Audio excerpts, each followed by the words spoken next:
আমি ধ্বংস।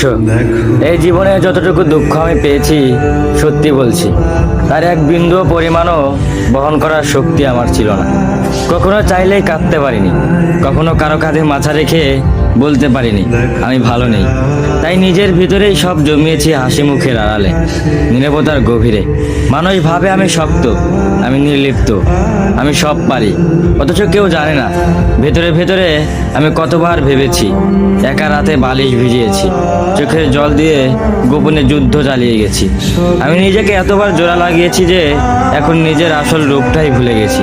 কখনো ভাবিনি হয়তো এই দুঃখগুলো সামলে নিতে পারবো, হয়তো সময় ঠিক করে দিবে সব কিছু। কিন্তু বাস্তবতা হলো আমি আয়ত্তের বাইরে দুঃখ ধারণ করতে করতে এখন নিজেই ধ্বংস হয়ে গেছি। এখন মনে হয় আমি নেই, আমি কেবল এক ভাঙা মানুষ, যার ভিতরে অনেক কথা জমে আছে কিন্তু শোনার কেউ নেই। সবাই বলে খারাপ সময় সবসময় থাকে না, সময় ভালো হয়ে যাবে, কিন্তু কেউ বোঝে না সময় শুধু ক্ষত তৈরি করে, সেগুলো শুকায় না। আমি এখন কেবল একটু নীরবতা, মুখে হাসি, চোখে অন্ধকার আর মনে একরাশ দুঃখের বোঝা নিয়ে প্রতিদিন বেঁচে থাকার অভিনয় করে যাই। আমি ধ্বংস হয়েছি, তবু মুখে বলি আমি ভালো আছি।